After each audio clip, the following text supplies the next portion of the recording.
Yes, alhamdulillah. PSSI temui Kapolri untuk bahas Timnas Indonesia dan Liga 1. Sekalian bahas supporter yang buat rusuh juga, Pak. Supporter yang buat rusuh itu bukan supporter yang cinta Timnas. Benar gak, guys? Tulis pendapat kalian di kolom komentar ya. Siapa tahu Pak Erik dengar suara hati kalian. Bikin ngakak.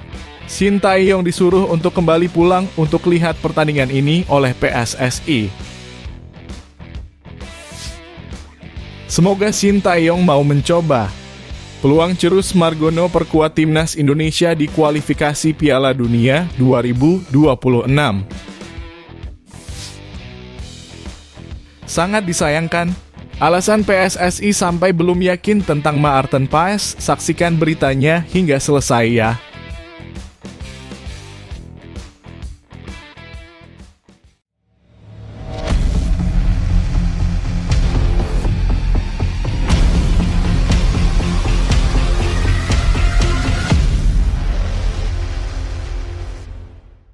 Mohon subscribe channel Timnasku Indonesia agar tidak ketinggalan informasi Timnas Indonesia. PSSI belum yakin Maarten Paes bisa main untuk Timnas Indonesia. Sebelumnya mantan ex-co PSSI Hassani Abdul-Ghani bilang Maarten Paes bisa dengan mudah bergabung dengan Timnas Indonesia tanpa dengan sidang CAS. Kali ini pengurus PSSI klarifikasi masih bekerja keras agar Maarten Paes bisa segera membela Timnas Indonesia. Teka-teki kepastian naturalisasi Maarten Paes belum menemukan titik terang. Sekretaris Jenderal PSSI Yunus Nusi mengatakan sidang banding di Pengadilan Arbitrase Olahraga masih dalam proses. Masih proses. Kita tunggu saja yang Maarten Paes. Ujar dia singkat saat ditemui di sela-sela latihan Timnas Putri Indonesia di Stadion Madia Gelora Bung Karno, Senayan, Jakarta Pusat, Jumat, 5 Juli 2024. Maarten Paes sejatinya sudah memiliki kartu tanda penduduk dalam kurung KTP Indonesia, tetapi belum bisa memperkuat Timnas Indonesia. Kiper berusia 26 tahun itu terkendala regulasi FIFA karena sebelumnya sempat membela tim Belanda U21 saat menginjak usia 22 tahun. PSSI kemudian mengajukan banding ke CAS agar Paes bisa membela skuad Garuda untuk menghadapi sejumlah laga penting ke depan, termasuk putaran ketiga kualifikasi Piala Dunia 2026 zona Asia. Ketika ditanya soal peluang pemain berdarah Kediri, Jawa Timur itu bermain, Yunus belum bisa memberi jawaban pasti. Kami sih belum tahu, tetapi kami sudah berupaya maksimal kok mengurusi Maarten Paes. Kami maksimal, tim kami tetap bekerja, ucapnya. Beredar rumor bahwa sidang tersebut membutuhkan biaya mencapai puluhan miliar. Menanggapi hal tersebut, Yunus hanya memberi jawaban singkat. Saya belum tahu juga dari mana infonya tentang hal itu.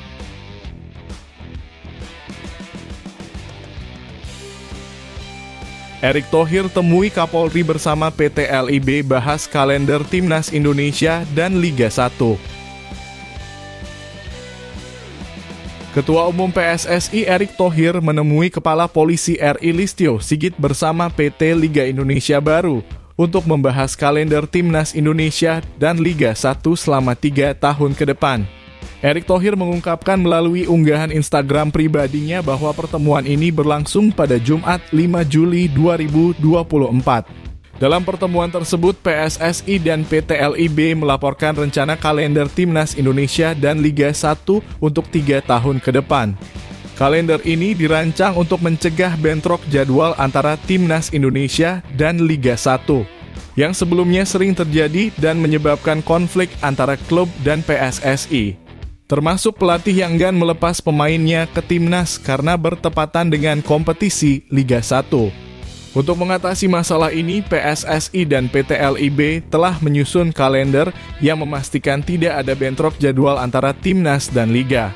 Setelah rancangan kalender ini diterima oleh semua pihak, termasuk klub, mereka menemui Kapolri untuk mendapatkan perizinan. Hari ini saya bersama PT Liga Indonesia baru bertemu dengan Kapolri Jenderal Listio Sigit Prabowo, ujar Erick Thohir dalam unggahan Instagramnya pada Jumat 5 Juli 2024. Kami membahas jadwal timnas Indonesia dan Liga dalam 3 tahun ke depan agar bisa berjalan dengan baik, tambahnya. Dalam video yang diunggah, Erik menyatakan bahwa PSSI dan PT LIB kini bersatu dan berhasil menyusun kalender hingga 3 tahun ke depan. Alhamdulillah, ini pertama kali PSSI dan Liga bersama dengan tim nasional bisa melahirkan kalender untuk 3 tahun ke depan, katanya. Kapolri Listio Sigit menyambut baik kedatangan PSSI dan PT LIB dan menyatakan bahwa laporan kalender ini sangat membantu dalam pengaturan keamanan.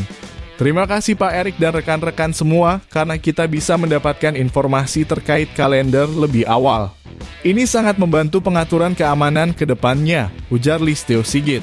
Erick Thohir juga berterima kasih atas sambutan baik ini dan menambahkan bahwa dukungan dari semua pihak akan melahirkan sepak bola yang sehat. Kami apresiasi tahun ini sudah berjalan dengan keterbukaan dan perbaikan sistem. Sepak bola kita pasti akan lebih sehat, tuturnya. Terima kasih kepada pihak kepolisian yang terus mendukung transformasi untuk mewujudkan sepak bola Indonesia yang bersih dan berprestasi, pungkasnya.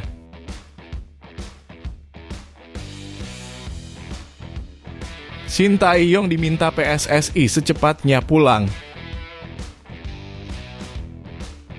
Bikin Mimin ngakak, Shin Tae-yong disuruh cepat kembali ke Indonesia hanya untuk memantau pemain saat Piala Presiden 2024.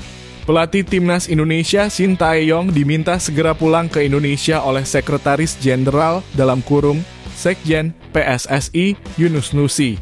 Yunus Nusi menyatakan bahwa PSSI telah memberi batas waktu kepada Shin Tae-yong untuk kembali ke tanah air. Kehadirannya diperlukan untuk mempersiapkan Timnas Indonesia menghadapi babak ketiga kualifikasi Piala Dunia 2026 zona Asia yang akan dimulai pada September 2024. Kami minta dia segera pulang untuk persiapan pertandingan pada 5 September melawan Arab Saudi dan 10 September melawan Australia, kata Yunus Nusi di Jakarta. Mantan anggota Exco PSSI ini mengungkapkan bahwa Shin Tae-yong kemungkinan akan kembali ke Indonesia pada pertengahan Juli 2024. Namun, ia belum bisa memberikan tanggal pasti kedatangan pelatih tersebut. Dia akan kembali ke Indonesia. Mungkin pertengahan Juli, karena sekarang dia sedang istirahat, tambah Yunus Nusi. Yunus Nusi berharap Shin Tae-yong dapat memantau para pemain saat Piala Presiden 2024 yang akan dimulai pada 20 Juli 2024. Turnamen ini akan diikuti oleh 8 tim dari Liga 1 2024 hingga 2025. Saya berharap dia sudah ada saat Piala Presiden berlangsung agar bisa melihat pemain Timnas Indonesia berlatih, ujar Yunus Nusi. Menurut asisten pelatih Timnas Indonesia Nova Arianto, Shin Tae-yong akan kembali ke Indonesia pada 21 Juli 2024. Setibanya di tanah air, pelatih asal Korea Selatan itu akan memberikan rencana kepada PSSI untuk persiapan menghadapi babak ketiga kualifikasi Piala Dunia 2026 zona Asia.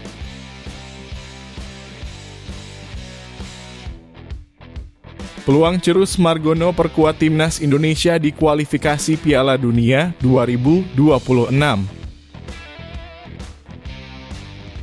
Maarten Paes belum dipastikan bisa menyelesaikan proses naturalisasinya tepat waktu untuk membela Timnas Indonesia di babak ketiga kualifikasi Piala Dunia 2026. Sebagai alternatif, pelatih Shin Tae-yong bisa mempertimbangkan kiper keturunan lainnya yang sudah berstatus WNI, yaitu Cirus Margono. Meskipun Maarten Paes sudah menjadi WNI, ia belum memenuhi syarat untuk memperkuat skuad Garuda karena terbentur aturan FIFA mengenai batasan umur. Paes yang kini bermain untuk FC Dallas pernah tampil untuk tim Belanda U21 saat usianya sudah 22 tahun, sehingga perpindahan federasinya terkendala. Jika proses perpindahan kiper berusia 26 tahun ini tidak selesai tepat waktu, ia mungkin tidak bisa membela Timnas Indonesia di babak ketiga kualifikasi Piala Dunia 2026. Untuk mengantisipasi hal ini, Shin Tae-yong bisa memanggil Cirus Margono yang sudah menjadi WNI sejak Maret 2024.